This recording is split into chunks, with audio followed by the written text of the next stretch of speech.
maybe requires more explanation each other or more talk between crew members. So that's the difficult part for me. Great. Well, before we wrap up, just one or two more. This question is directed at the veteran of the group, I believe, Joe. I know you've been up there a few times. Can you talk about the most amazing image that you've seen that stands out in your mind of Earth? And I know you're also, your family is Puerto Rican, and perhaps on a more somber note, I wanted to ask you, this year was obviously a very trying time. Were you able to see the hurricanes from up there? And if so, what was that experience like? And can you talk about that a little bit? Yeah, so probably my best image was on my last mission, and I was up here with just myself and 2 Russians, and the auroras were just, they were kicking. And so it was just the most incredible thing I've ever seen, where it looked like the entire Earth was just covered in these beautiful greens and reds, and it was just, you know, more than I ever could have imagined, and that will always stick out in my mind. And we can see hurricanes from up here, and I know that a lot of pictures were taken before we arrived, and it, of course, the devastation that happened in Puerto Rico, but in other places, you know, across the world, it's one of those things, when you see a hurricane from here, you can appreciate the structure of the hurricane. It almost looks beautiful, but at the same time, you realize the devastation that it's causing, and your heart goes out for those that get affected by that. So it's tough when you're here, when you have family and friends that are affected, and there's not a whole lot you can do from here except offer your support, take pictures, give people a call, and just let them know you're thinking about them. Station, this is Houston ACR. That concludes the event. Thank you all participants with Mike Internet Media. Station, please stand by while we reconfigure video and audio communications.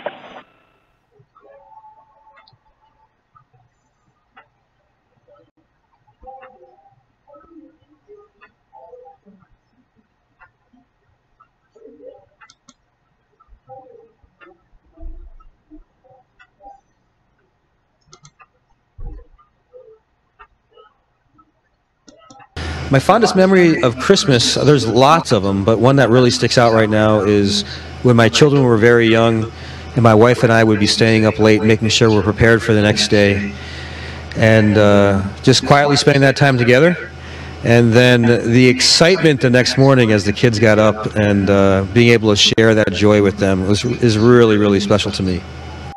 Now, about New Year's, quite honestly, I'm a morning person, so it's typically pretty challenging for me to stay awake for the ball to drop. My ideal New Year's Eve would actually probably be greeting the sunrise on the New Year, the first sunrise of the New Year.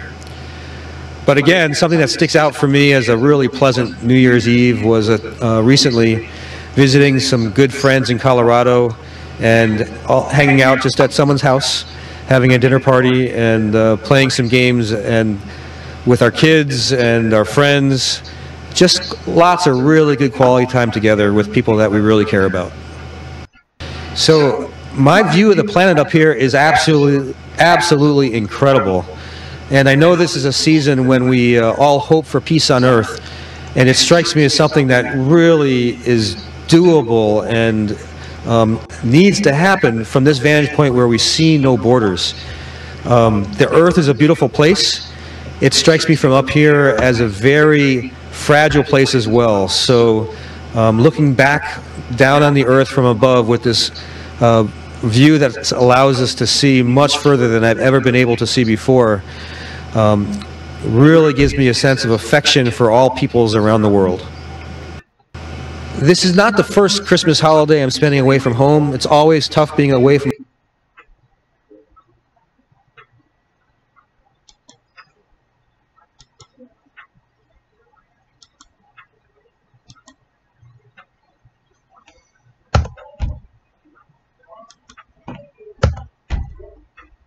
home. But I feel very, very blessed to have this unique opportunity, especially because I'm up here with some really wonderful crewmates, and we're going to share this time together. And being away from our families helps certainly strengthen those ties among the crew. But anytime there's a holiday season and you're away from your family, it's tough. But again, I feel blessed that I do have a family and loved ones that I'm able to communicate with during this time. It makes my heart go out to the people who struggle even more during the holiday season because they don't have people like that, or they don't perceive that they do. It's really important, I think, when we're in these lonely places, to take that opportunity to reach out to other people. And basically, if you want to have a friend, to be a friend. This mission has certainly changed my perspective of life on Earth. Having a view, a very direct view outside of our atmosphere, and being able to look back at the Earth's thin layer of atmosphere really makes it seem, or brings home the reality that our existence on Earth is really confined to a very thin layer on the scale of the Earth, but even more so on the scale of the solar system. It's a very delicate place, and we should certainly take care of it. It's a beautiful place, and it's perfect for us to live in it. It's unique because of that. So I just feel much more appreciative about the Earth and the blessings that we're able to have by living on it. So my most cherished Christmas memory, actually, it happened last year. So I went with my family. We all went to Turks and Caicos. We had a tropical Christmas, and the reason we did that is we were celebrating my sister-in-law's 5-year battle against cancer. She's doing great, and we wanted to celebrate that great occasion. So nothing better than having the family together, celebrating it together, and having a really great reason to do that. So every year they just keep getting better, and I look forward to the next one. We love you, Liz. So my fondest New Year's memory actually comes from growing up. And, you know, we always had the New Year's Eve party at my house, which was kind of cool. So all of our friends would come over, family would come over. My dad would spend all day cooking up all kinds of good pork and different types of good eats. But the most special part of every New Year, of course, is when the clock would strike 12. You know, we're all together as a family, you know, hugging each other, all that good stuff. But the big treat for staying up that late was my dad's chili. And let me tell you, his chili is good. And we would wait until midnight, even if you weren't having fun, just to have some of that chili. So for me, that's what I think of every New Year, is staying up till midnight and waiting for my dad's chili. And we'll see what we do up here, if I can even stay up that late. And I think we have a vegetarian chili, and we'll see how that competes. So being up in space, obviously the one thing that we thoroughly enjoy is looking back on our beautiful planet. You may have heard most astronauts talk about how beautiful it is, how fragile it looks. And being up here during the holidays is new for me. I've been up here before on a long duration space flight, but it was at a different time of year. So this will be my first time during the holidays. And I think it's going to be pretty special to get together as a crew. I'm sure we're all going to want some kind of peaceful time in the cupola, looking at planet Earth, and just think about everybody down there that is celebrating the various holidays in their own special way. And we have this great honor of being up here, celebrating it as a little family, but then looking back on our beautiful planet and reflecting on how important it is to us. So it's always hard being away from family, especially during the holidays. And there are lots of folks that have to do that, those serving in the military, those who just have jobs that take them away from their homes. And so for us, it's a little bit different. We are away from our families, but we're in this really cool, unique environment. It's a wonderful opportunity. And we have it a little bit better here because we'll have an opportunity to call our families and, you know, share this moment with them. But just like anybody who's away from their families, it's especially hard during the holidays, and we'll be thinking of you all while we're here working hard. So working as a geologist and more of an environmental geologist, I've always had an appreciation for the natural environment.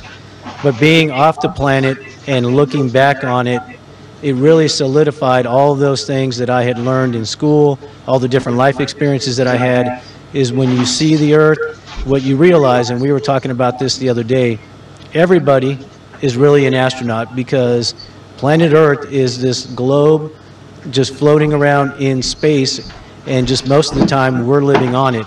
And so being here, you get to see that, and you get that very unique perspective that others don't get to see. We greatly appreciate that, and we always try to share that through our words and various photos. So it's a cool place to be, and I think it brings home a lot of those things that we've learned about taking care of our planet. My fondest memories of the holiday season was when I was a younger boy. All of the family would get together and just hang out. We'd get up early on Christmas Day, 4 or 5 o'clock. The lights were out. We'd sneak down and see what Santa left us under the tree. And then, of course, Mom and Dad would come out, go back to bed. So we'd have to sit in bed for another 2 or 3 hours until everybody was ready to come up. But those were fun times. And as a dad myself, the same things are happening, and my special memories of late are watching my kids do exactly the same things I did, and watching myself do exactly the same things that my parents did as well. It's truly a special season. The view of planet Earth from the International Space Station is truly special and unique. There's no way that it could not change the way that you see the Earth and have it change meaning to you. As we transit the Earth in different orbits, we get to see snowy regions, we get to see tropical regions, we get to see middle weather type regions. And it's very interesting to think how everyone is spending Christmas and New Year's in those regions. Again, very truly special to see people in Hawaii spending Christmas in shorts, and to see people in New England spending it in a lot of cold weather gear. So being away from home over the holidays is always a challenge. It's always a little bit of a sacrifice. We do have a lot of people that do it in government and in the military service, as well as in civil service and commercial service for jobs that just need to get done. Coming to the space station is truly a unique experience, and while I miss my family deeply, being allowed the opportunity to be here over the holidays to get work done for our country, for our international partnership, is truly an honor and is inspiring. Working all the training and coming up on this mission for Expedition 54 and following on with 55. The biggest thing of experience that's really touching home is the international partnership, and how many people from many different cultures come together to make this happen. And at the far end of this holiday season, it's 2018, which puts the International Space Station operation at its 20th year. Absolutely incredible. So what this mission does for me, and how it changed my perspective on what it means to life on Earth. The international partnership that built and operates this station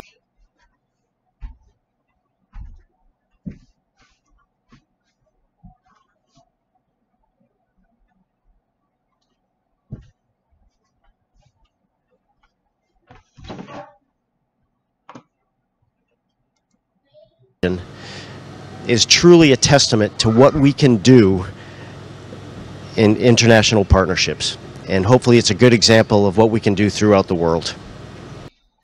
Just like in the United States, in Japan, Christmas and New Year Day is also very important. And the family members gather and enjoy together a good time. And especially in Japan, in the morning of New Year's Day, people go out and watch the first sunrise. That's pretty popular in Japan.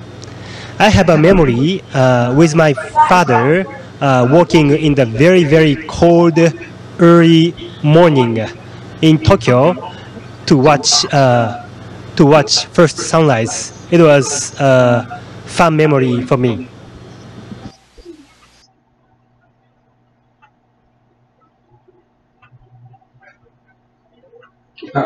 Here we go. Here go the fun part.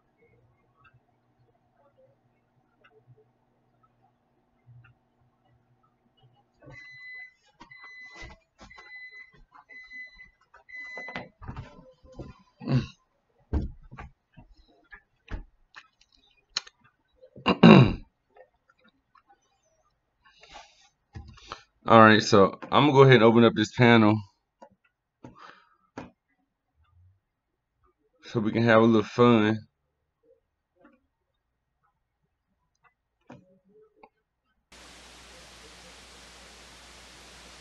Oh, wait. Or not.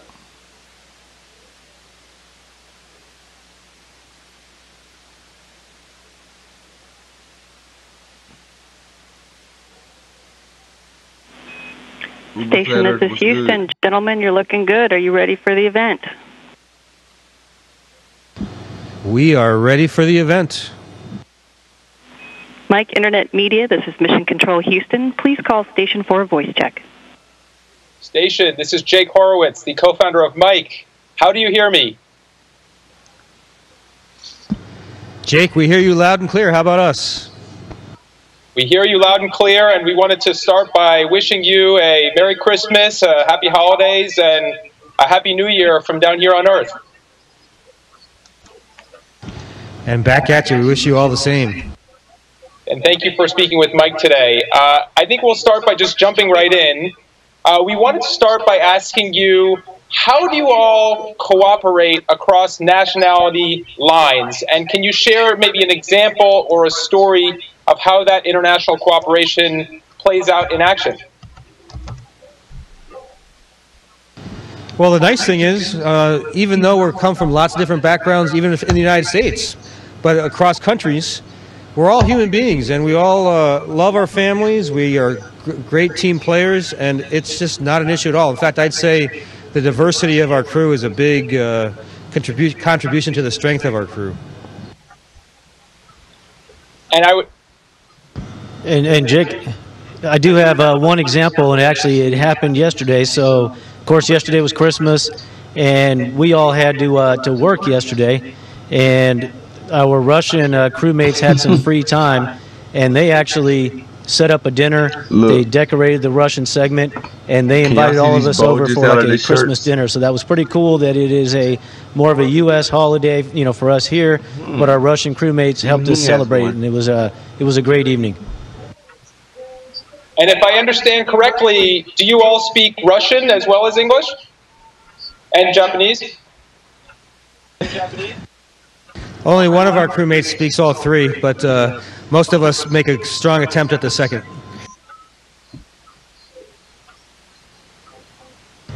I'm speaking a mix of Russian and English and Japanese. Fantastic, fantastic. Well, I can say that in 2017, at least here on Earth, it certainly felt like international tensions rose to what felt like an all-time high. And my question for you guys is, what do you think that the world and world governments can learn from this amount of cooperation that you're talking about and implement back here on Earth? So as we come into the holiday season and we move into 2018, we're marking the 20th year of operations of the International Space Station with a multinational crew. And there's been a lot of challenges. There have been a lot of design updates. There's been a lot of operations. There's been a lot of integration. And over the 20 years, we've been operating this engineering marvel 250 miles above the Earth, 365 days a year with basically no problems. I think that's a great testament to what we can do when we work together. And what advice would you give specifically to world leaders and to governments about how they take that same spirit and they implement that here back on Earth in 2018? I'd say keep trying and keep talking.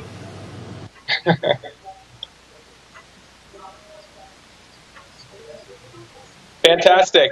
So I want to ask you as well a question about what do you guys think it's going to take for us to get as a world to Mars? And I'd imagine that's going to take quite a bit of this international cooperation that we're asking about.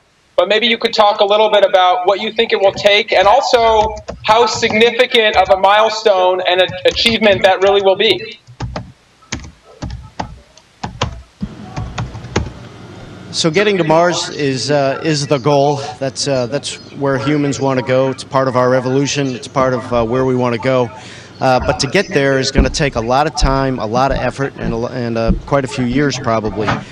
I don't think we're going to be able to do it alone. We're going to have to work as a human race together internationally to make it happen. And one of the biggest milestones, I believe, is to go back to the moon so that we can have a place to operate from, a place to test all of our new systems, design concepts, and operational concepts, and then stage a mission to Mars from there. So absolutely critical. So in other words, we're gonna need funding we're gonna need international funding in order to make this false hoax of a trip to Mars happen. Continue. To our program. And what will that represent when we get to Mars? Why is that so important and significant? What does that represent for all of you specifically? Well, I think, we all know that it's going to be very, very difficult to get there. And I think it's going to be one of the greatest accomplishments that humans have ever done. And to do that as an international endeavor is just going to be the icing on the cake, where it wasn't something that one country could do. We had to all pull together, and I can't think of a bigger milestone. And I think the entire world will be watching the first time a human walks on Mars. That's for sure. Shifting gears just a little bit, most people, as you well know, will never, ever set foot in space. They'll also never really meet an astronaut. And so I wonder, what do you think regular people can take away from your experience, from the lessons that you're talking about working together, and implement that in their everyday lives? Now you heard him. He said most people, won't set foot in space. Of course, everybody we know won't set foot in space. Continue. You're back on Earth.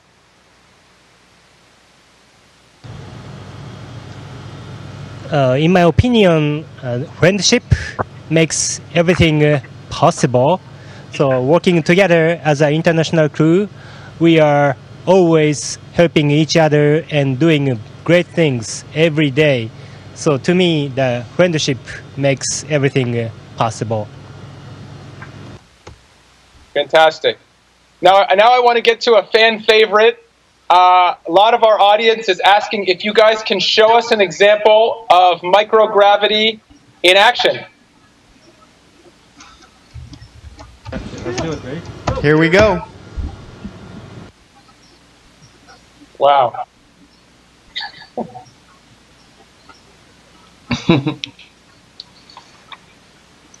Thank you, guys. Thank you, guys. We really appreciate it.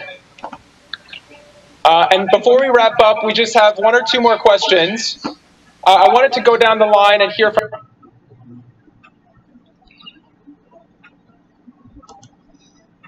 Alrighty, let me put the link in the chat, people.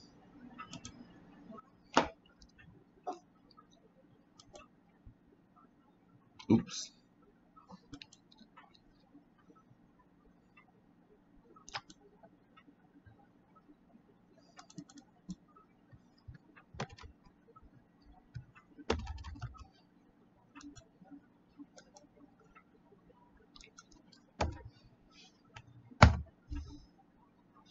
There you go. Let me know if it works.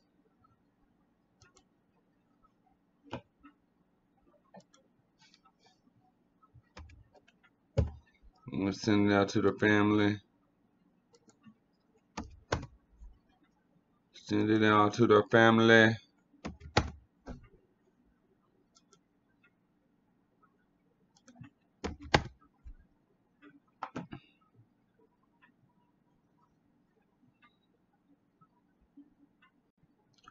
There y'all go.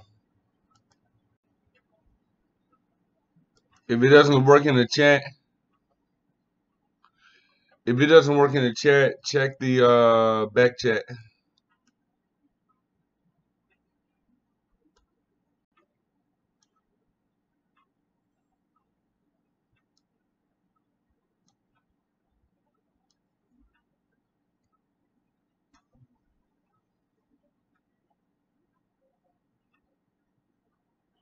There you go, Uber. Uber Flat Earth, I got you.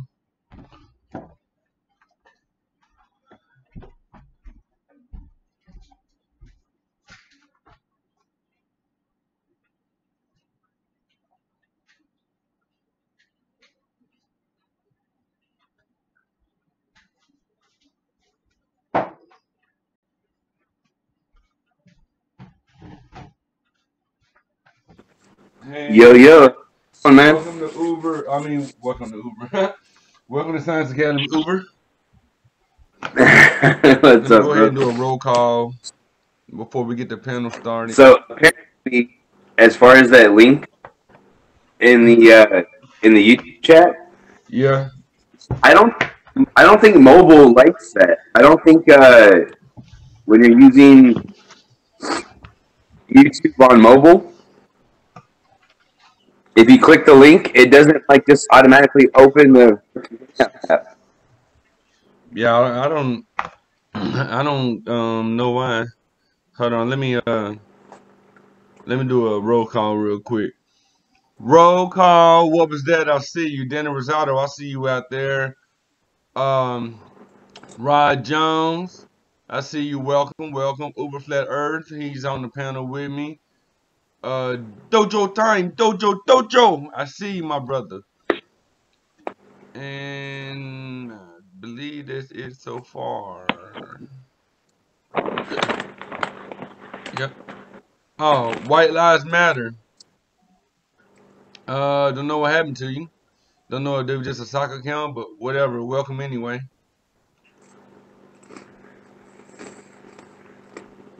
And that's it.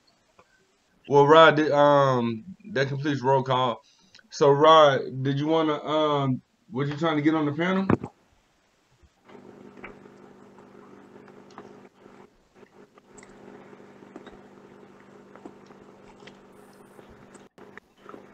Wait, Rod's gonna get on the panel right now? Awesome. He says error. What up, Shaq Diesel? Welcome. I see Shaq Diesel joined the show. What's up?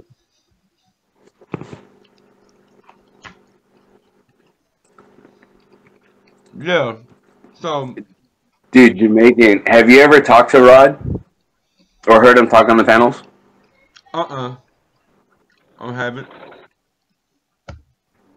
Far as I know, I've just seen him in like my chat. I think Dre's chat. I'm not sure about Brother Sanchez's chat. I've seen him over at Sean's chat a couple of times. He seems legit.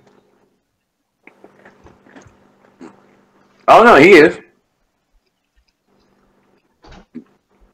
It's fun to talk to him, dude. Yeah, he's pretty cool guy. If you like talking to people with interesting accents, It's right. yeah. Oh yeah.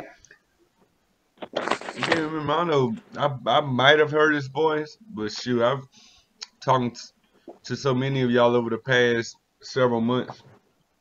Hell. Travis Cloud in the building. What's So good? it reminds me of you've seen Waterboy, right? Or not even Waterboy, like Joe Dirt.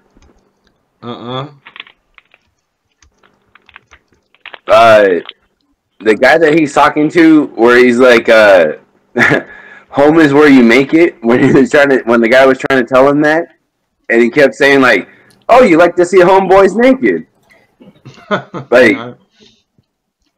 Like, dude,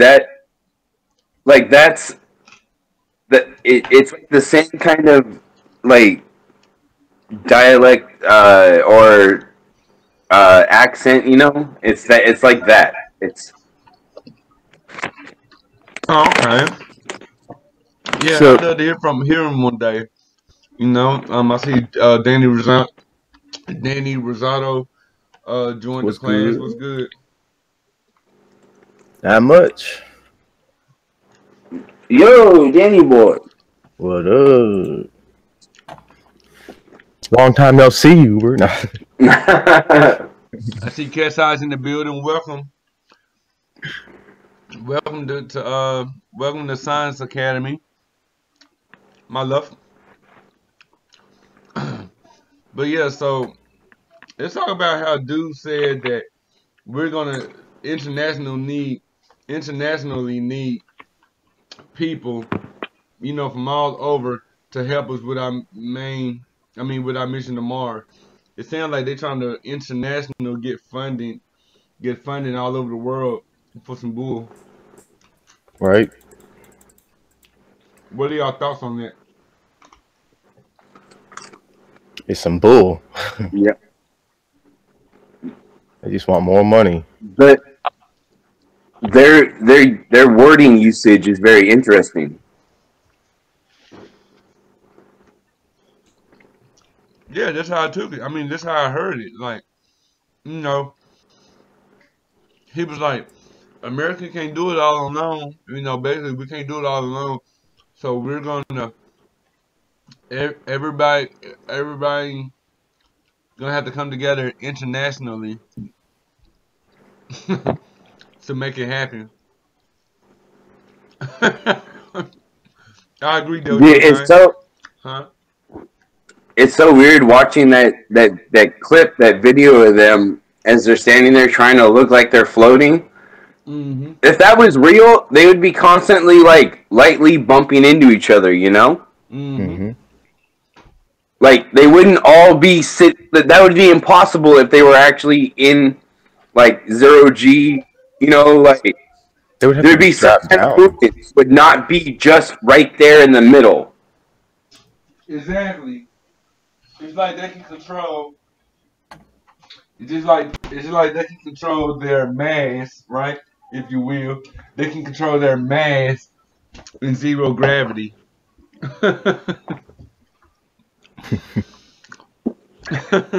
Yeah, without having to reach out and like touch a wall to like reorientate themselves, right? Mm-hmm. Dude, we're watching freaking Jedis on screen, bro. That's what we're doing. Basically.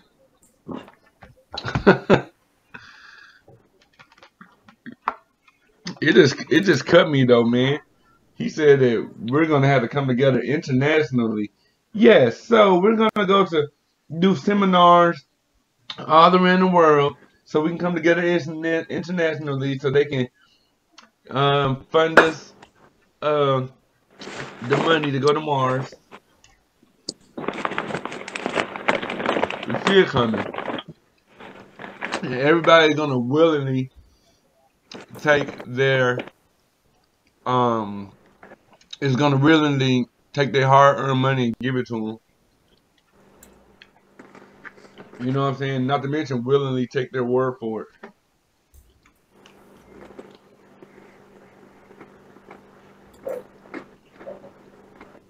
It's crazy. It don't make any sense. Bunch Tried of to find out nonsense. they were still not Jedi. Funny. No. You know what it looks like? It looks like when like if you've ever seen like displays in front of like for stores and stuff. Mm-hmm.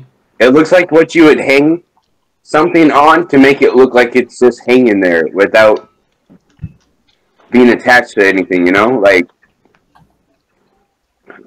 oh, dude, it's just so horrible. It so looks like a green screen. Kind of like Danny, last night, the video we were watching where I was like, dude, is he in front of a green screen? And when you went back and looked, and it was like, oh, wow, he is. Like, there was no way to not tell. Yeah, exactly, right?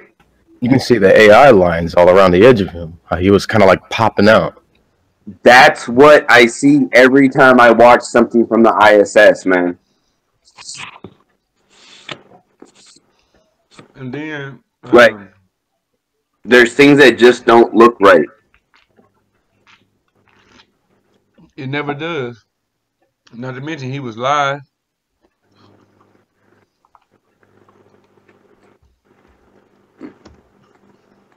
Not to mention he was live, you know what I'm saying? I mean, they supposedly live, but you see how they kept on looping certain clips over and over and over until they got the right clip, until they came across another clip, and they probably looped that over and over and over. You know what I'm saying? They probably were setting up the green screens then. Like, just go ahead. Well, not only that, I think it's purposely messing with our minds because, like, they're showing us the astronauts in front of a green screen trying to tell us it's real.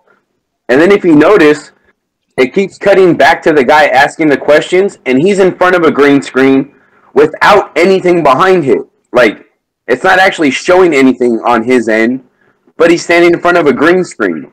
Why? Yeah, you're talking about the guy that was pretty... The guy interviewing them, yeah.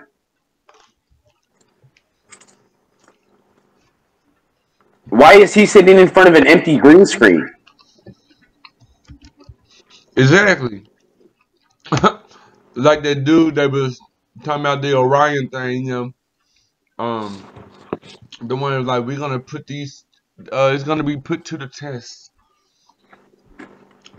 But if they have this type of computer motherboards, they can handle all of that type of radiation and all this stuff. Nobody will ever have to replace a computer ever, or either get it maintenance or something. You know what I'm saying? Why don't they put that? Why don't they sell the type of technology to the public? Put it in their iPhones and stuff, so our stuff won't have to. So our stuff won't get overheated. You know what I mean? Yep.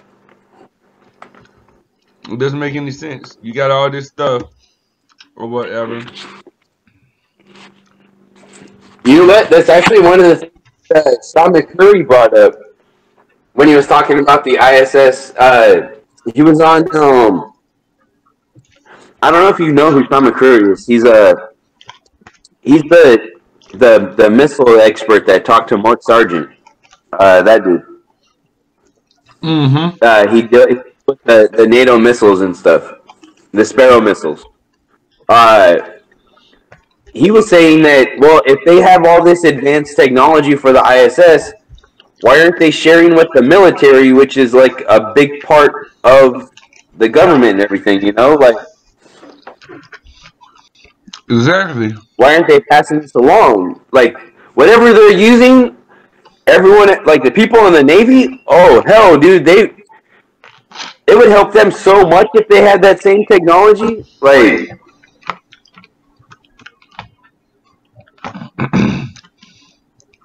you're right. Like, why don't they share it? Why don't they share with why don't they share with the military? You know what I mean? because it doesn't exist. Like, I saw a video about this aerogel that was designed by NASA. Mm-hmm. You know? Until I see that package in the store at freaking Costco, I kind of doubt it, you know? And it's amazing that everybody catches the ISS in front of the moon. Like, you know what I'm saying? They'll get the ISS tracker or whatever. And then it always shows up in front of the moon, I guess, or the sun, I guess, so they can get a good view. It's not like we can see the ISS passing through the normal sky, daytime sky, without passing in front of the sun to be able to see it, right?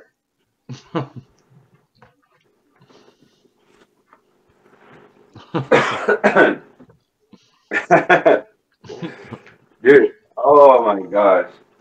Oh, I've been on the live chats for the ISS, like the 24-hour feeds and stuff. Uh-huh. There's a couple of different ones, man. There's one with the ISS where it's the 24-hour feed. That one's fun because it shows a couple of different screens. It shows like the one camera that shows you the curvature of the Earth, and then it shows you the other thing down at the bottom that shows you, like you were talking about with the tracking app, where it shows you where it is above the earth, like over what continent and everything. And it's funny because they don't match up. Like the ball spinning in front of you is spinning way faster than you're traveling over those continents on that map on the bottom. And those continents you're looking at, first off, that video feed, it looks like we live on Waterworld.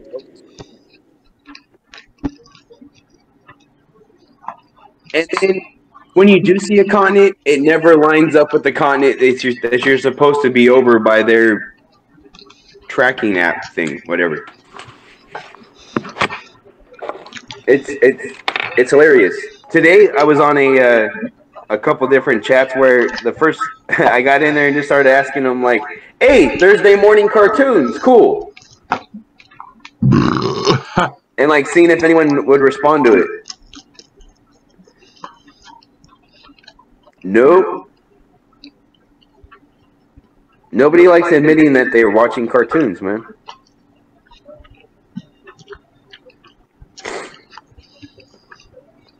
Oh shoot! This has no sound.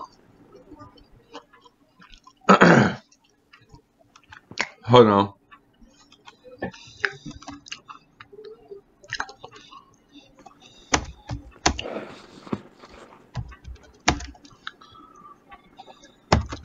Yo, is my Hangouts messing up, or did you guys just mute yourselves? I've just been messing up. I've been setting up my new OBS layout while I was listening. Ah. Yeah.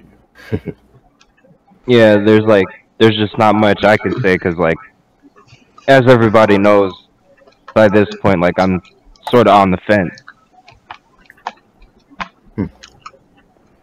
You say you're on the fence? No problem, man. Yeah, there's not a problem now, bro. What you mean on the fence?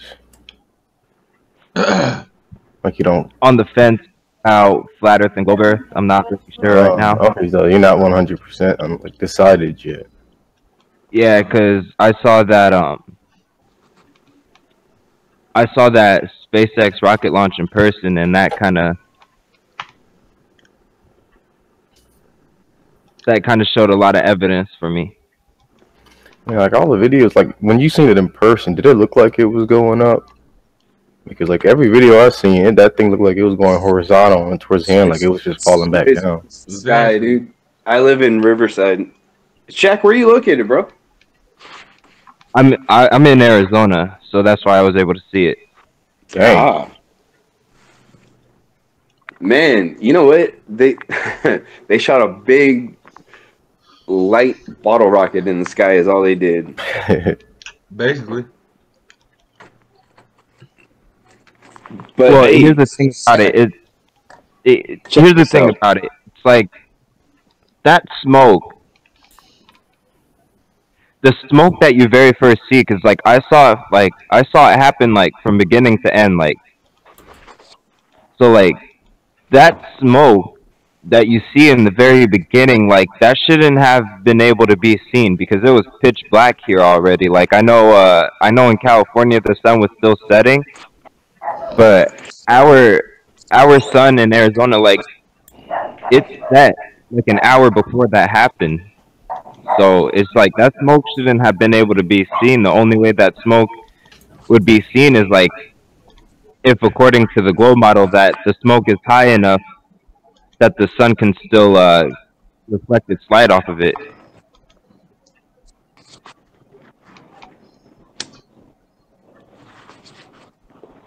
well, better yet, man. Check this out. Here's something very simple you can do on your own, just to show you how ridiculous this sounds. And it's gonna sound really like remedial, but it's really not. Pull out a piece of paper right now, dude, and a pen real quick. Just to a pen and paper real quick. Go ahead. Hold on. I was talking to. I was asking if he had a pen and paper real quick. What you need? What I need to do?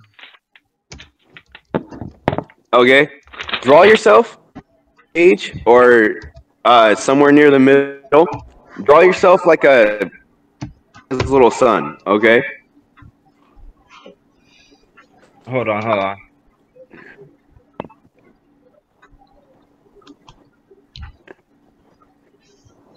don't got no pen or paper right now. Okay. Well, you got paint on the computer. Y'all got one? If not, you draw, I can pull out my paint shot. If you draw out the sun, and then you draw the earth, and then like draw a line in the middle of the earth showing which side is night, which side is day, right? Very simple for everyone to do. Draw Mars, because we see Mars at night all the time. Now, ask anybody to draw Venus in the night sky. Okay, so you said and see if you can see the problem. You said draw sun because in the middle. We've had Mars and Venus conjunctions where you can see Mars and Venus at the same time. How's that possible? For the order of the planets, Venus is on the other side. Yeah. How is it possible unless they lied about the order of the planets? What was that, Shaq? You said draw a sun in the middle? Yeah. God damn. And then like draw like another circle a little bit away for the Earth.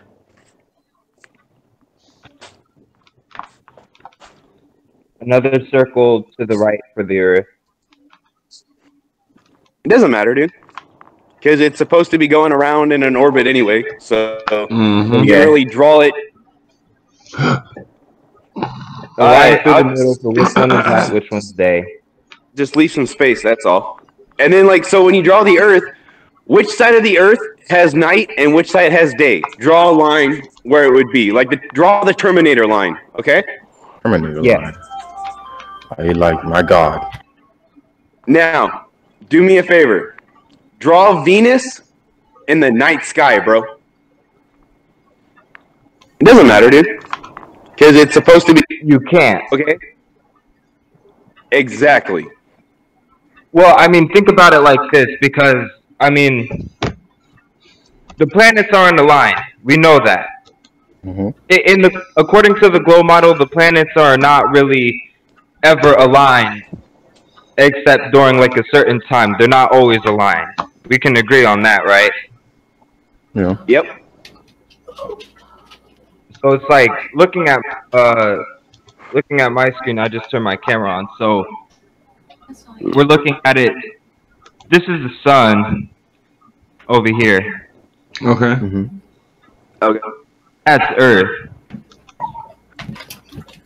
So, I mean, it would be possible to see Venus if maybe, like, this is Earth's orbit right here.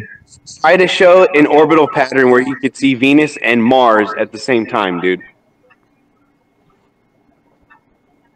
So, like, that line, like, because it's going in a circle around the sun.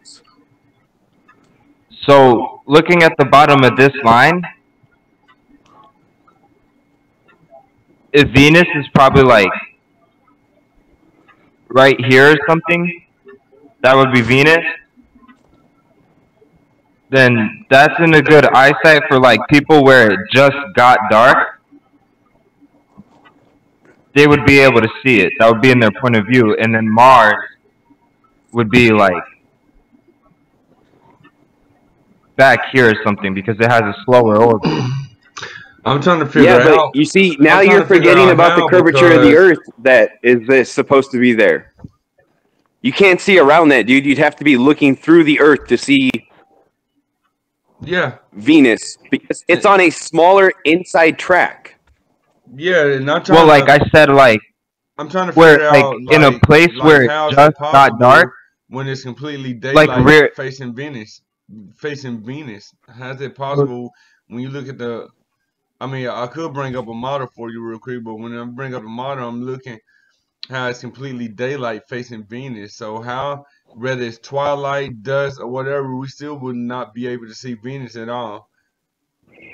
Wait, yeah, you would, because if it's daytime here, you said seeing Venus in the daytime, like, that's right there. Seeing Venus at night. Daytime, I'm talking about at night, whether it's dusk or twilight or whatever. We shouldn't be show able to you see Venus at all at night. And any type of dusk or nighttime phase, we should not be able to see Venus, because the daytime side of Earth is always facing Venus, no matter the rotation, no matter the orbit, no matter the season. Well, look the right daytime here, is like, always. look right here, like in the middle. In the middle, that's an eyesight. That line right there. People that are standing like on the side of it, not in the back. Not in the back, because it's still like the whole back half. The whole back half would be nighttime. And so people that are standing on the side and not completely in the back. But it's like, still, say, even the people that standing on the side would still be nighttime, because according to the Helio model, the nighttime and daylight and day-night, the nighttime and daytime hits the globe evenly. Yeah, exactly. That's what I'm saying. So people standing on that side, where it's like half and half, but a little closer to the dark side where it's still nighttime for them, they would be able to see it, because we're also forgetting about scale and distance. Scale and distance as well. Because Earth is a lot bigger than Venus. Yeah. And Mars is definitely a lot bigger than Earth. Well, sort of the same size, really. So. Okay. Well, the only time you would even be able to have the chance to see Venus is, like you were saying, if you're on that very outermost edge of the ball. Now, my problem is that there's plenty of pictures and documented evidence of seeing Mars and Venus in the night sky without any light anywhere near them or in the sky. I have pictures on my own of just Venus with the sky completely dark. Now, that shouldn't be, though, if you're looking, even with the model that you just showed right now, if you were looking at Venus, you're also looking at the sky at least being partially lit, right? No. Not exactly. Because, like, as I said, like, you can't really show this with the scale I made. The scale is, like, super off, because it's like, you have to remember, like, that little part on the side, that could be like miles and miles and miles, like miles beyond the point that the sun is already over the horizon. You can't see any light from it anymore. Well, then you know what? But still in that general vicinity of the middle. Then somewhere in your orbit, that you're in your model that you're talking about, in those orbits, somewhere, Earth and Venus are swapping positions, and Earth is now the second rock, and Venus is now the third rock from the sun. No. Yeah. It's like, you know, another experiment we should try then is, like, go out at a night when we could see Venus and see if at any point during that night Venus goes over the horizon. Because if it does, if Venus does go over the horizon, then that means that my model is right. If you're able to see it in the sky like the whole night, like, I mean, like the straight up 8 hours of night or 12 hours, whatever. If you could see it that whole time, then yeah, it's flat, because then you shouldn't be able to see it that long.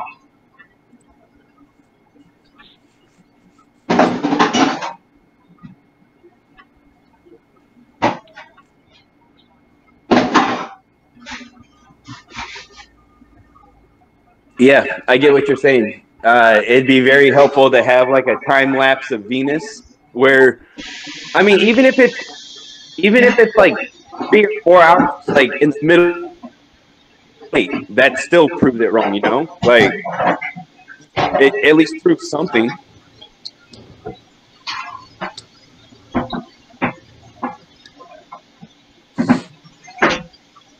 Yeah, that time lapse. If we had a time lapse of it, that would definitely help.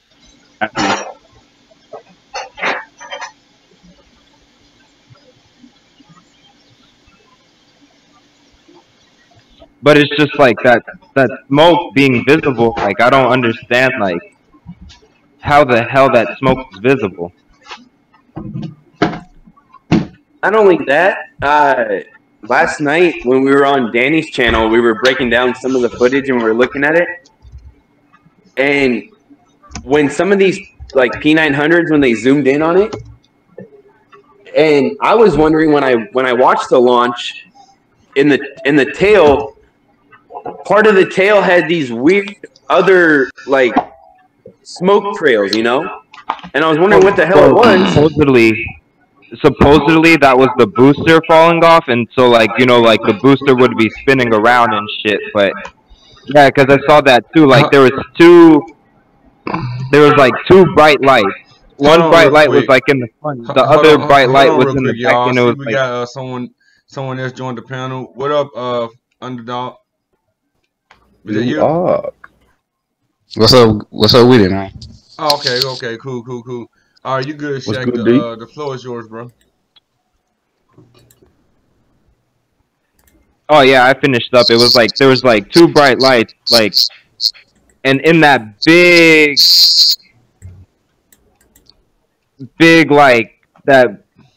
like circle thing, like Dragon Ball Z Super Saiyan flying through the sky shit. Like there was like a middle in it, like like there was like a bright light in the middle of that, and that was like sending like smoke trails that were like going around in a circle.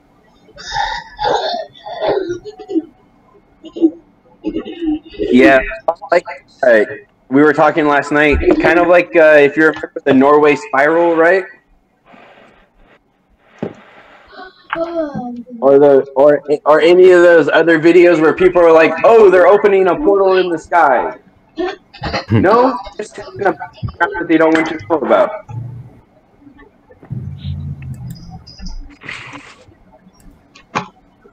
But yeah, I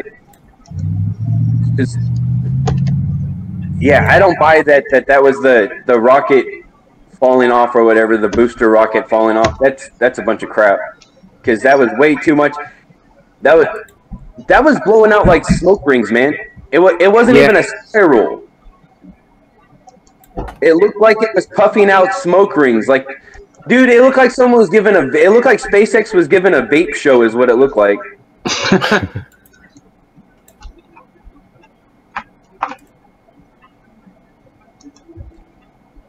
I was waiting for the drum and the arrow through the heart, you know? So are y'all getting at the fact that like the smoke was visible, like all lit up, right? Is that what y'all saying? Like why was it all lit up? Oh, that smoke when it's pitch black dark like that, you shouldn't be able to see smoke that clearly. Something had to be lighting it. I mean, I could somewhat kind of understand by the height we're talking. You know, if it's a flat plane, you know, the height that we're talking, that light probably could be shining on the smoke like that. But the way it was lit up though is the biggest problem I have. It's like it was being lit up from inside of it rather than being projected light source from a distance. And if we're on a ball and we're all seeing it at different points around the ball, hey, go ahead, put some clothes shouldn't on, the smoke have looked different to everybody? You got a doctor appointment on that.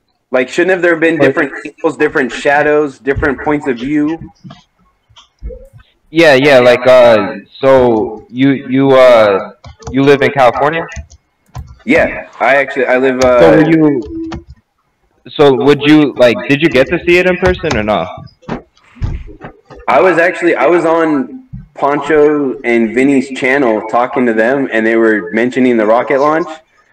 And a couple minutes before that, I was talking to Dave about the moon, and I was looking up at the moon. I was driving when it happened. And I turned back to the road for a minute, and all of a sudden I look up again, and there's this like silver streak starting to shoot across the sky, and I was like, what the hell is that? Yeah, so like, were you seeing it like from like, were you looking at it looking towards the east? Because I was looking at it looking towards the west. No, I was looking at it looking towards the west as well. It was over my left shoulder, and I was driving west on the 91. Well, that makes no goddamn sense then. Because if it was launched in California, you should be looking towards the east, right? Because then at that point, it wasn't even launched where they say it was launched at that point. Dude, it looked like it was launched over the coast, like near the coast. And I'm more inland, and inland would be east. The coast would be west. Yeah, see, that doesn't make sense because they're saying it was launched from like some Air Force base that should be like in the middle of the desert. Yeah. At that point, which everybody in LA and whatnot, they should be having to look east to see it. So they're definitely lying about the location then. They people wondering what they doing with the money, man. They spending that shit on Project Bluebeam material, man. They Yeah, it's not even going towards them faking everything correctly, right? Because they're half-assed doing that. yeah, and now they doing it with the fake holograms. That's where they spending their money on, a bunch of lights and machines and shit, man. Have you guys They seen can afford it. in the auditorium with the whale? Hell yeah, I seen that. I wouldn't mind going there. But that just shows you like what they can do, right? Like, or what's out there. Like, give me a break. It looks like you're at freaking SeaWorld. And let me put this in there too, man. I just thought about it, man. But you see why they shot their rocket off at night? See, you know the sky is black, so they can, on a black screen you can do pretty much whatever you want to, But I want to see when them shoot that off in the daytime. I think also that's why they shoot them off near the ocean, not just because they're shooting them into the ocean eventually, like that's where everything falls, but also because of the moisture in the air. Kind of like when you're at Disneyland, that old Fantasia show where they do the light show and stuff like that. Yeah. Same thing. Because a friend of mine actually works at SpaceX, and I was talking to him one night, and he was like, well, so these rockets where people are actually watching them launch up and then come back down, like, what do you think that is? And I go, first off, it's definitely not what we're being told, because I'm pretty sure it takes longer than 4 minutes for a rocket to be launched, get to space, and then come back down and land. That should take longer than 4 minutes, for one. Yes, it should. For two, I think that it's a light show, man. I think it's, like I told him, I go, dude, I think they're playing lights off of the moisture in the air. I think that's why they need certain conditions when they have launches and stuff, I don't think it's conditions to make it safe. I think it's conditions to make it look right, Yeah.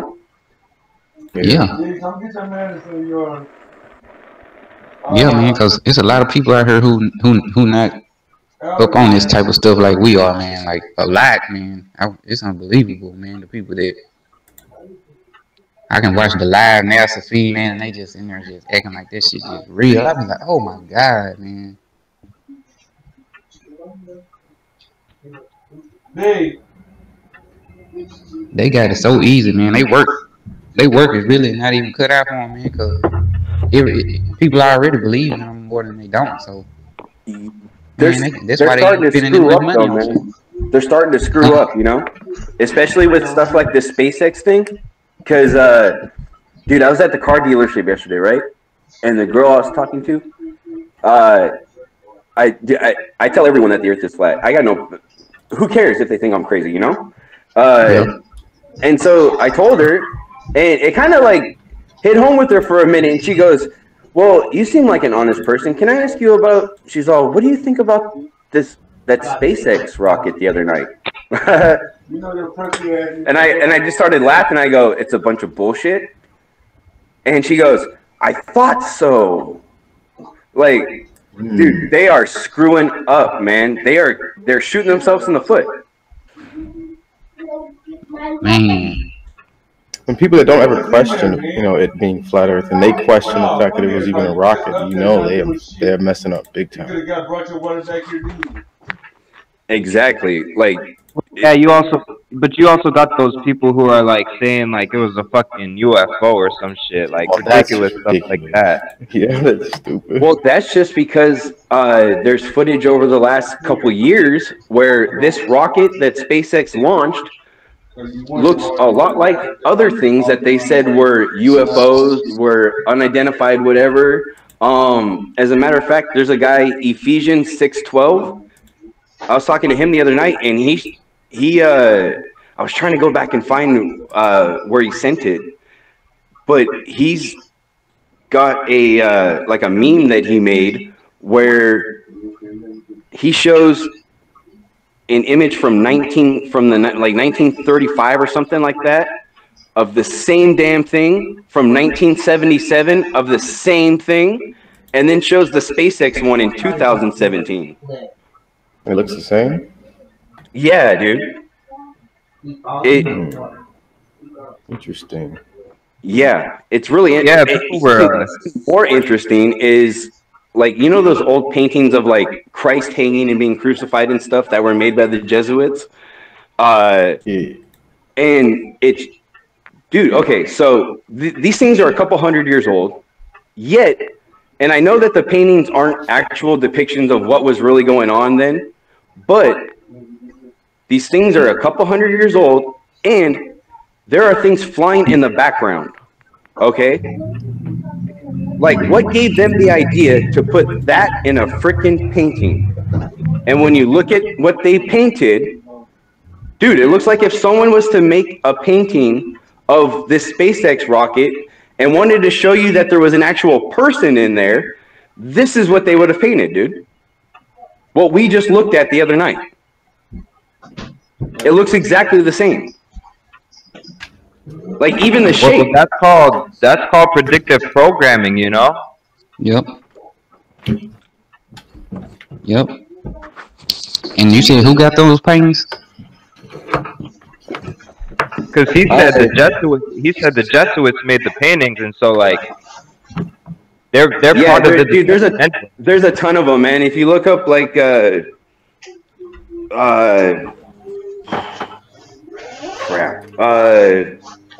look up like Renaissance crucifixion paintings and stuff like that. Like the kind of paintings that they showed you in the movie Da Vinci Code kind of crap. And I'm gonna tell y'all something right now, man, that I have been thinking about. I haven't told nobody. Well, it ain't even nothing big, but okay, you know, America like mirrors Egypt. Okay, Egypt, Pharaoh. Shit, I forgot which one that was, man. It's Horus. Horus, they call him Falcon, right? You know, he wore the mask like a falcon. All of this shit they doing is symbolic, man. They named it that SpaceX rocket Falcon 6. I mean Falcon 9, which might as well be a 6. And all of that is like symbolic, man. Just like the Falcons and the Patriots last year in the Super Bowl, man. You know that's why these football teams named after.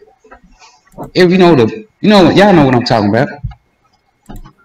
People don't even see that, man. Like they putting it in plain sight, man. They ain't even looking at it. Think Jamaica? You just do your if you just do your research on Egypt, man, I'm telling you, Horus was the Falcon. He got the mask like the Falcon on.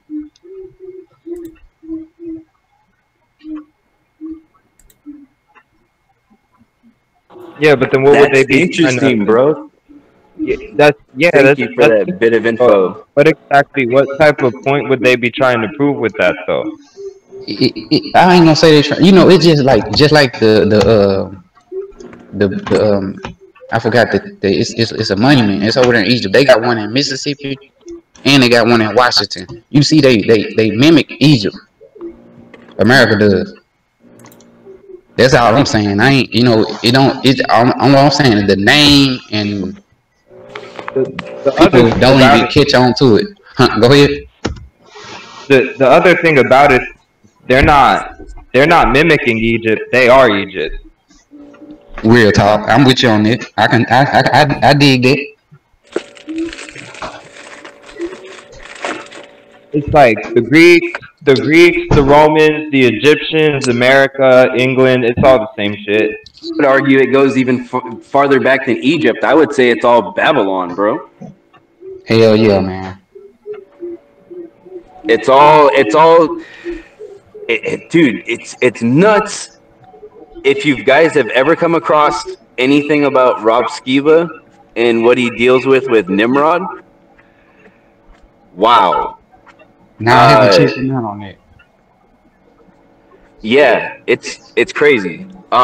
Especially because, okay, so hold on a sec. Give me a second, real quick.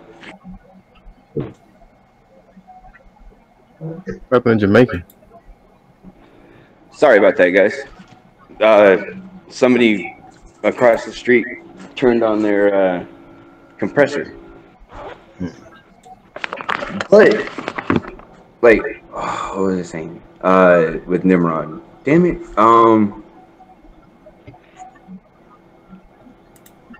Yeah, his power. Go ahead. It goes back to, and I was talking to Danny about this last night.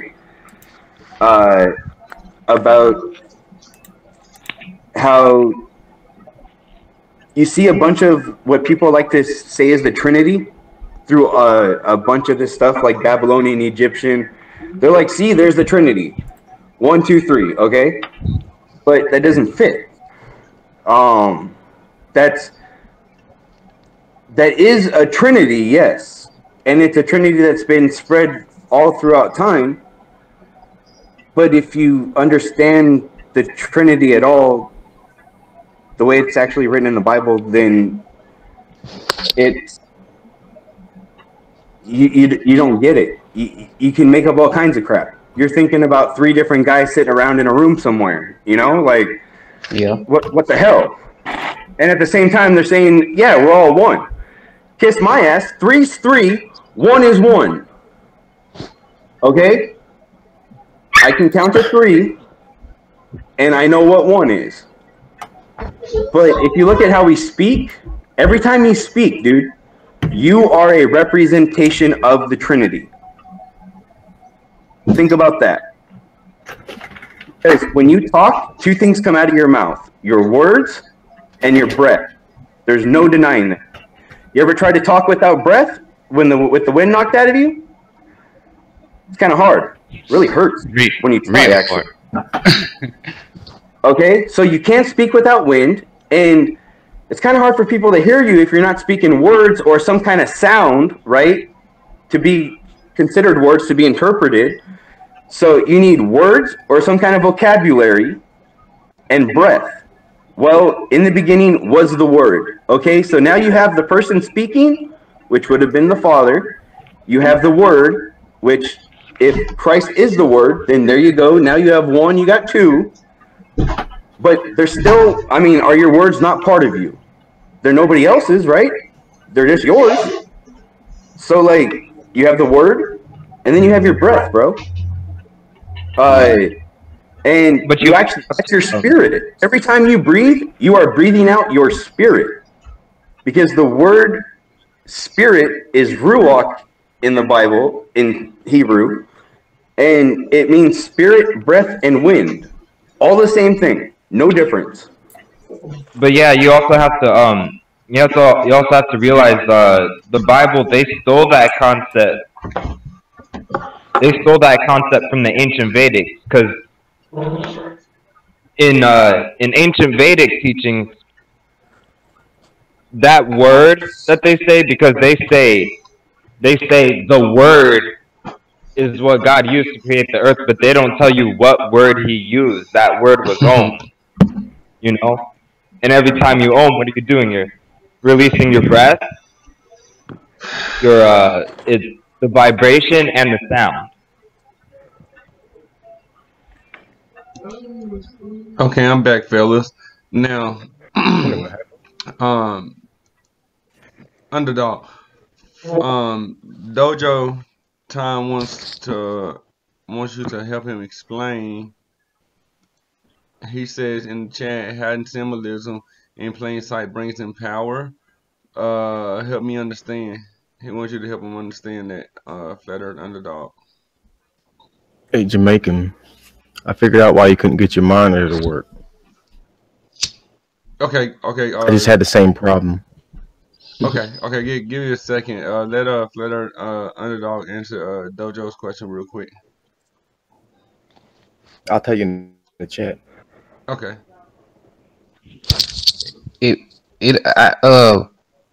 Well, it's like them flexing their muscles, man. You know what I'm saying? Like, they know the meaning behind it, and we don't. There's power to them. Oh yeah. I mean, hidden. They know the hidden secrets and stuff. Like, just like the money, just like all of that shit on the back of the money. Yeah, like kind of like what they covered in the Da Vinci Code and National Treasure.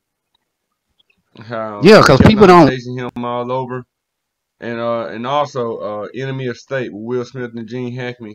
How they chased them, how they basically was chasing them all over the world and stuff because they was unlocking secrets that gave them power. You know, people always ask me what's the benefit to Flat Earth. I like, if we unlock all these secrets and stuff, it takes their power. That way we get our power back, our sovereignty back. You get your life back. Yeah, we get our life back. To me, that's beneficial. Hell yeah. It's not gonna pay my light bill tomorrow or my rent next week, or you know what I'm saying. It shouldn't even be no light bill and no rent. Yeah, that's the thing. It shouldn't be. We shouldn't. Hell no. We shouldn't have to pay for free energy. You know? And then people make you feel like, and if you ain't got no lights in your house, people make you feel like you broke, you ain't shit, you ain't on your job. You know what I'm saying? Just because you don't got electric. Basically. Utility. Life has got to be more than just trying to keep shelter over your head, man. Yeah, man. That's what people work for on a daily basis. That's all they work for, is just to keep that roof over their head. Go ahead, man. Go in. That's just crazy, though, right? Like to think that that's what life is. Like, okay, so you wake up, you go to work, you come home, you eat dinner, deal with your significant other for a couple hours because you're at the point where you can barely tolerate them because you're so frustrated with everything that's going on. Like, dude, this whole thing is just completely set up to fail. And at the same time, you have some government entity trying to pull your family apart from you every second and trying to indoctrinate your kids. And if you don't send them to these indoctrination centers to come after you with the police and the guns and the handcuffs and shit. Yep. Like, wow, dude, are you kidding me? Tell me we're all not slaves. You want to talk about black, white, green, brown, blue, whatever? Give me a break, dude. Tell me we're all not slaves. I don't care what freaking color you are, man. Exactly. That's why I'm getting so tired of when I hear people pushing this whole racial thing and stuff like that. It's like, dude, get over that shit. Oh yeah, we're all in the same boat. We're all in the same fucking boat. Dude, there's white people that I don't trust. I would not even turn my back on, you know? Like, there's black people that are like that. There's Mexican people I know that are like that. There's Asian people. Give me a color. I will show you somebody I know. Yeah, because it's the fact that we're all humans and people seem to forget that. Yep. Just because you have a different color skin does not make you a different person. I don't understand why people, especially the conscious community, they're real bad about that. You know. Well, I need to check out that movie called Bright. Well, it all stems from pride, man. And I've noticed a common theme with, and I know that there's a lot of people on here that wouldn't call themselves Christians, but you know what, dude? That's the reason why I hang out with all you guys, because I actually see more Christianity coming out of you guys and the other people I hang out with than I do the people that are out there wearing their jerseys, waving the flag, saying, yeah, I'm a Christian, as they wear their cross of Talmud across them all day. Like,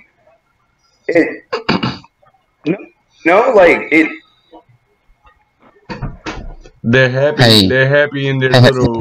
They're happy living their little Disney fantasy. They're like, what difference does it? They're like, what difference does it make? I still get to sleep with. I still get to wake up and sleep with this woman and this woman. I still get to sleep with this man and this man. I still have to pay my bills. I still got to pay rent and go to work tomorrow. So what difference does it make? But the one benefit is, like I said, if you unlock all the secret and everybody sticks together, if everybody sticks together or whatever, then you can have power over your job and not your job over you. Man, exactly what you saying? Like, if everybody, you never know what kind of power you can accomplish. Like, nobody never know. Won't nobody never know? Because it ain't been done yet. It ain't been done yet. I wish I could be living to see the day that everybody just say, get on the same page. You know what I'm saying? But it's people in the military that don't want to turn their back on. They dedicated to the military. Some people dedicated to their job. Man, it's hard out here to wake people up. And get them to see. Some people dedicated to a lot of, stuff that don't matter, They shouldn't be even worrying about. Yeah. I mean, the older generation dedicated to working, and man, it's like, y'all will work for $7 or $5. It don't matter, just as long as you working. Like, man, come on, you can't live like that no more. And they're only happy unless they're working, and they got hell yeah indoctrinated that way. They have to be working. They have giving their money work. to the man. They have to work 70 still working 50, 60, 70 hours a week while the kids are being raised by the school system, teaching them lies. Now, man, boy, you said it right there. I don't know why people don't think we could benefit from that, where our kids should learn the truth and not feel like they're meaningless specks of crap floating on a spinning ball of water through the cosmos that was put here by accident. Like the Big Bang Theory.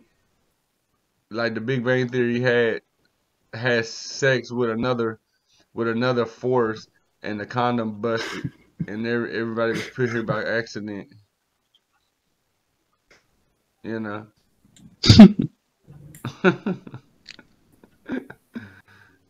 like the way that was put. You know what I'm saying? This was, people think they put it by accident. Feel sorry for them people.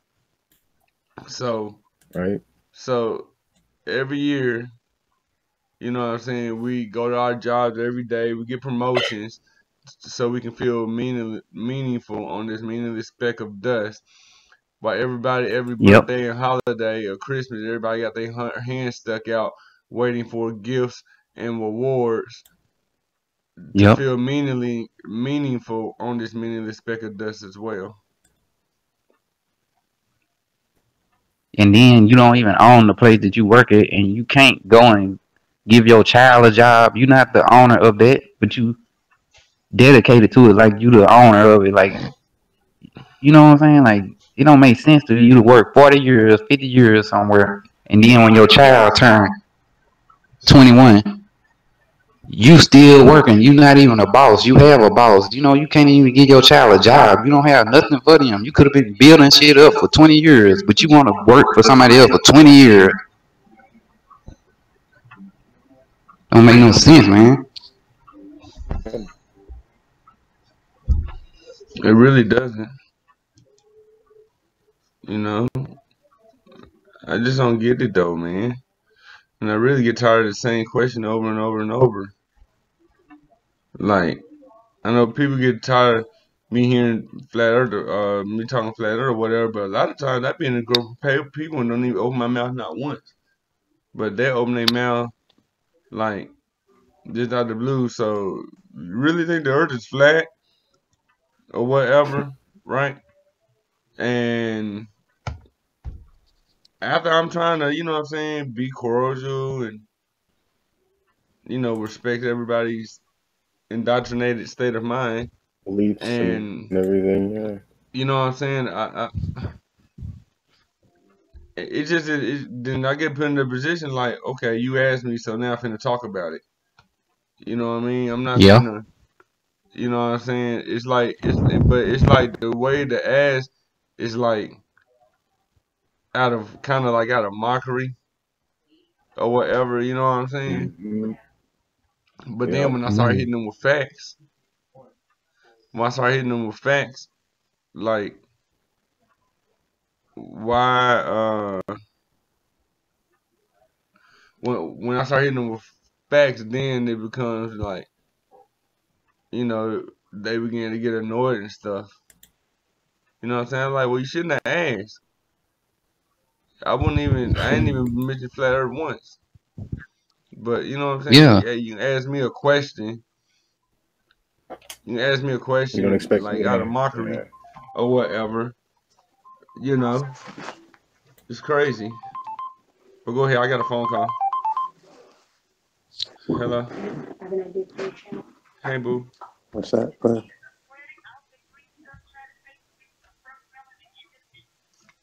Yeah, they had the allergy medicine. I mean, man, it's like, you know how many atheists is out there that don't believe in God and think the space is real and all of that, man. Like, if they could just show, that should be disgraceful. You know, you should they've been good. They ain't been too great. Say what now? I'm saying that, you know, that like we were saying, how they believe in the whole space thing and believe that we're from monkeys and this, and you should get offended from things like that. I do. Hell yeah. Yeah, I'll give it to you. I'll give you a short. I can't see how people can, you know, just when you finally apply that simple logical thinking, you know, just what is water's natural physics? It's to maintain its level. So how do you got water on a ball?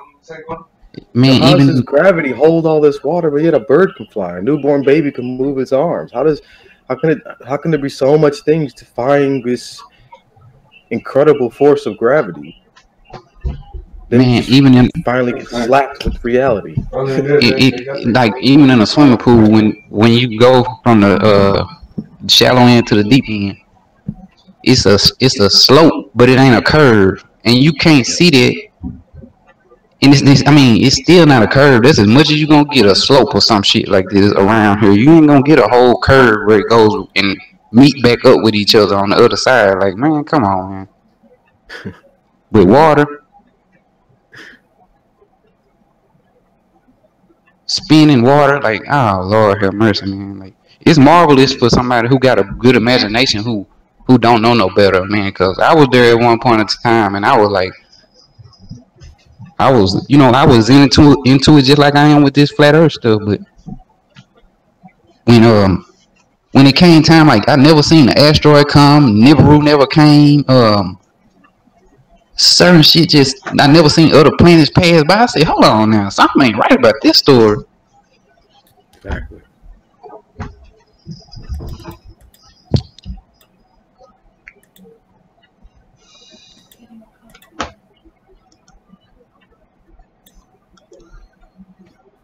All right, y'all. Well, yeah, I'm getting ready to run off I gotta do a few things and stuff. Oh, so, yeah. I sure do appreciate y'all coming through today, man. And you know what I'm saying, having a good time with us or whatever. having fun on NASA's behalf. maybe either later tonight or tomorrow.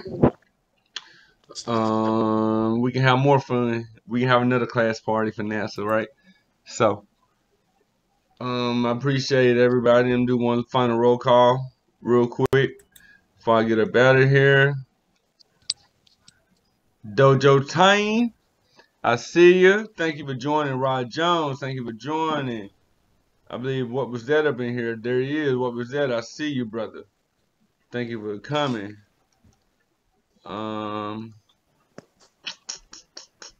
Who is Danny Rosado on the panel? You know, Flat Earth Underdog. Good, son. Yo. James Cap. Thank you for joining. Uber Flat Earth. Thank you for joining. Man, let me see. I see Flat Earth Unity. Sorry, the link didn't work for you, brother. I'll try later on. P Mars was up in the chat. Whatever. Give you a dunce head and put your notes in the corner, cause you very disrupted the class. Let's see. What's good, son? I think White Lives Matter. I guess Tro, he was here. Cat Eyes. I see Cat Eyes up in there. You know what I'm saying? She was here. And real quick, final thoughts. I don't know. People ask what's the benefit to this flat earth thing. Besides the fact that we so beyond the shape of the earth. I mean, we don't even really care that much about the shape of the earth, even though it's a bonus proof and there's no curvature to be detected. Hey, Lisa. Sorry you joined it all late. Des Da Vinci was good. You know what I'm saying? Even though, let me give my boy a wrench.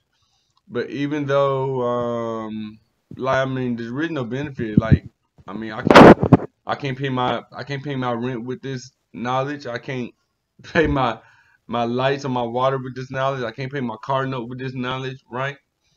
So there really is no benefit to teaching kids the truth, so they won't, so they can go to school to learn lies, being taught that they're meaningless pieces of shit on this spinning ball of water that's orbiting around another spinning dust of spinning dust, right? Spinning speck of dust.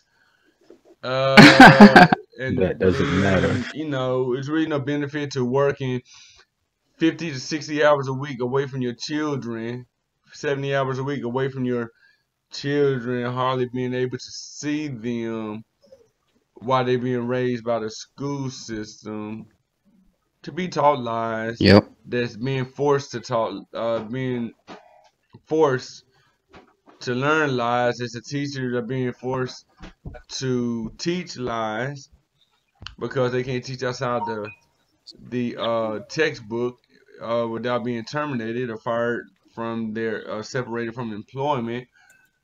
So there's really no benefit to making your children feel like they're actually special, that they were put here for a purpose. I got one, Jamaican. What's up? It would be a benefit if everybody get on the same page so we can get our tax money back from NASA, man. They benefiting off of it. Yeah, it could be a benefit if we got enough, you know, enough. Of Hell yeah. Yeah. So that's why people need to go wake other people up. Even then, I mean, when I'm trying to get people, because I'm actually being sarcastic, when I'm trying to get people to realize that it's really no benefit at all. It's really no benefit at all to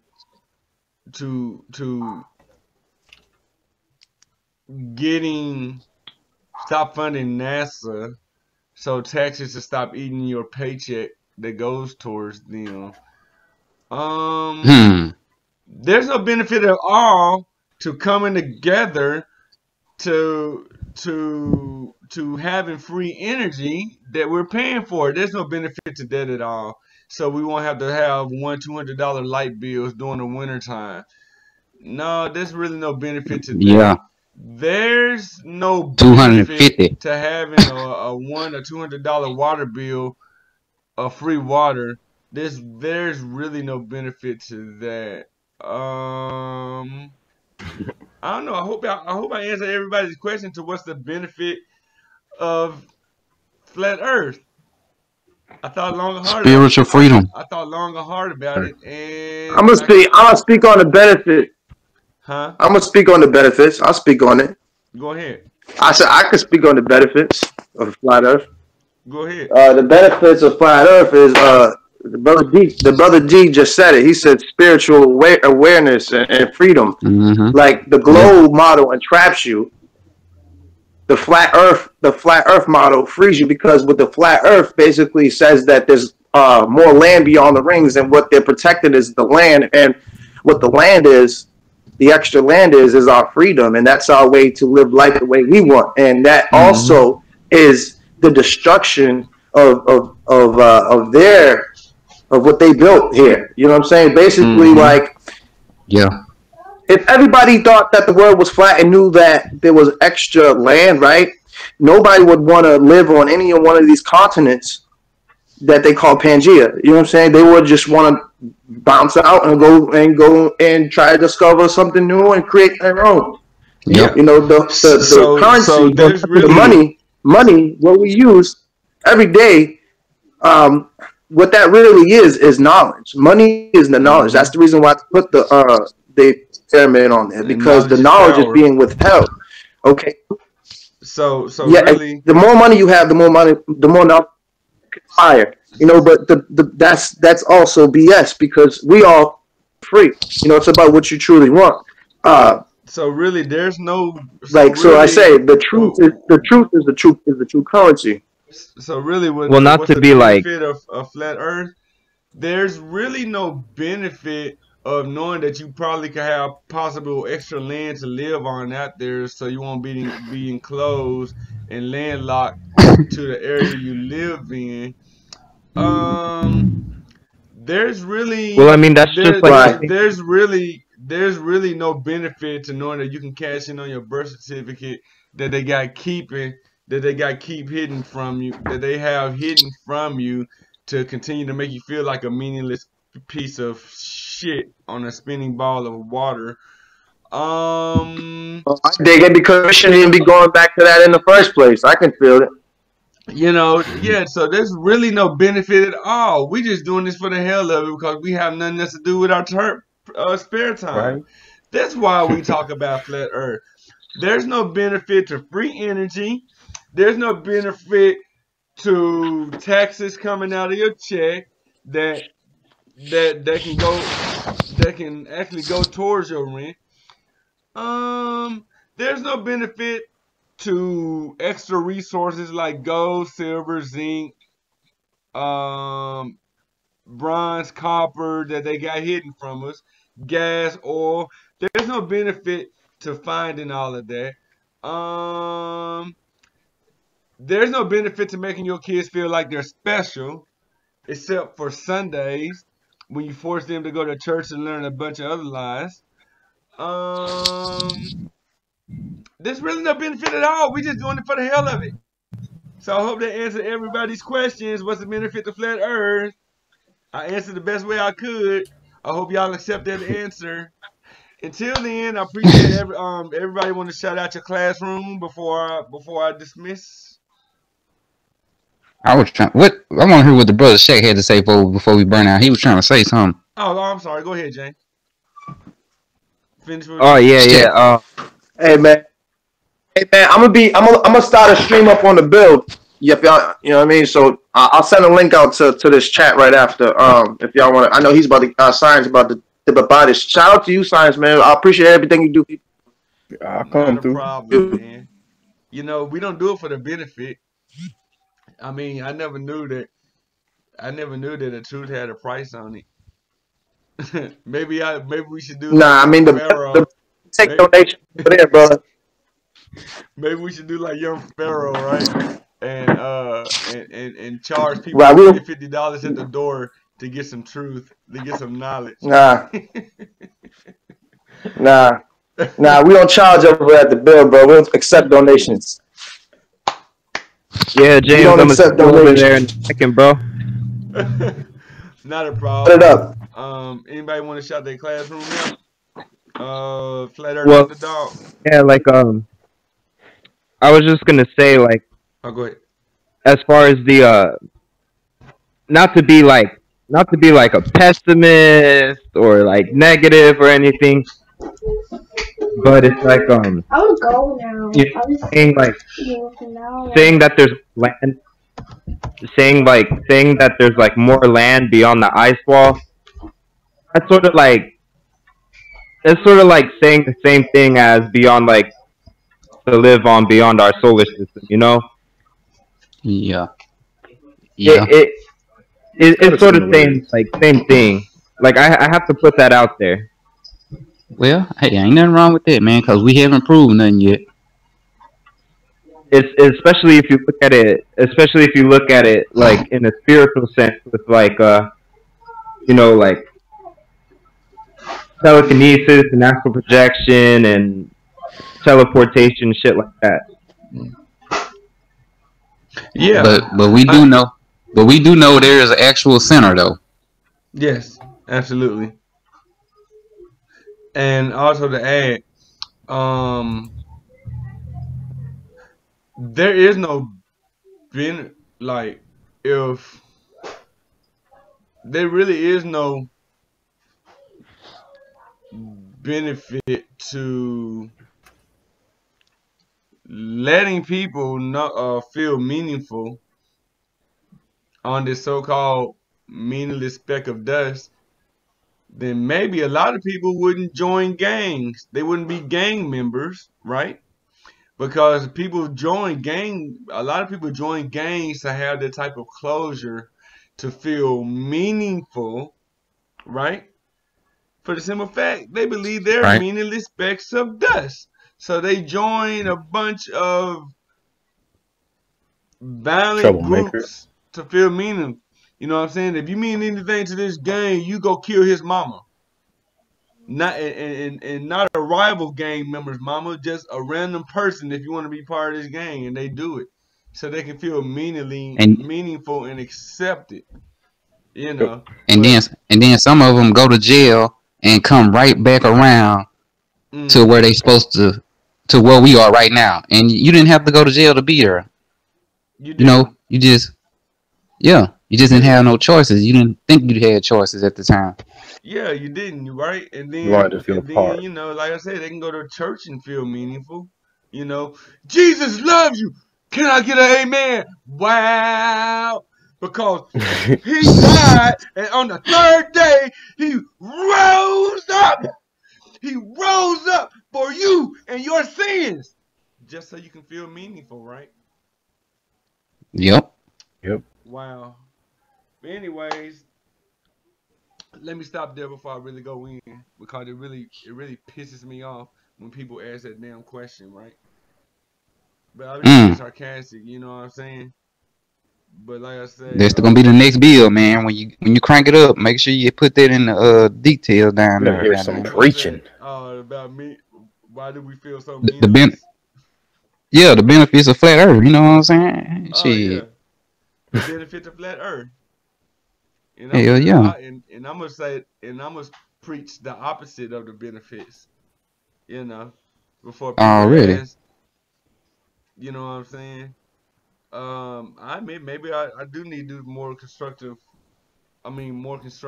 things in the time I got, you know. Maybe work two jobs again, you know, where I can really Oh my away from God. my family even longer. This man crazy. So I can spend more, so they can, you know, be raised with the school system even more. Did you say the sewer system? Yeah, that sounds like an awesome. I think I can benefit from that, right? I can benefit from working two jobs away from my family. I think I'm gonna do that. Where's my notepad? Let me write that as a to-do list. Right. You know. Boy, your kids gonna be all over the damn house, ramshack and everything. Yeah, they do. They do. And Hey listen man, and here. I ain't even trying to. And I ain't even you're trying to right. throw the conversation Cause off. when I'm not here, when I'm not here, you know, they try to see what they can get away with their mom and stuff. Exactly. Knowing that none of that flies when I'm here. None of that Man, flies. when I was younger, every time it was either a girl going over a boy house or a boy going over a girl house, it was free time because their parents was always at work, man. That's how a lot of kids get pregnant. Mm-hmm. That's how a lot of them get pregnant. That's how a lot of them join gangs. That's, you Yup. know. I had to work, man. I'm at work, man. I can't go to your basketball game I can't put you in sports. I gotta work. Yeah. So there is no All that old bullshit. benefit why. So there is no benefit why they teach us to be meaningless specks of dust in the cosmos. At the same time, working us a death 50 to 70 hours a week away from our children to confirm our children being meaningless specks of cosmos. Hold on, this is my sister. Give me a second. Hey. Y'all. What I was gonna ask you? Oh, did you already All right, if y'all just Did you already get the if y'all want to obituary printed continue, out? the James is gonna be live streaming on the Huh? build, so I'll probably catch some of y'all there. I'm going Oh, really? now though. Shoot. All right, bro. Reason I'm All asking right, cause peace out, y'all. I All think it right, would man. have looked good if I was on there somewhere because my boss is paying me. My boss is paying me to be on for grievance or whatever. Well, he gonna give me payment for grievance because I told him it was my immediate family. Jamaican, you better hurry your ass up, boy, before we hang up this phone.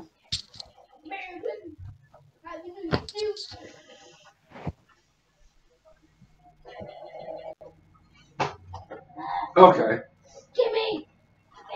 All right, then. You over at the house?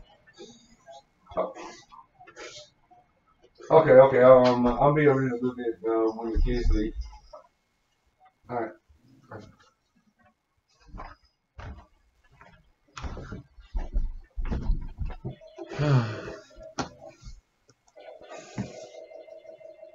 All right.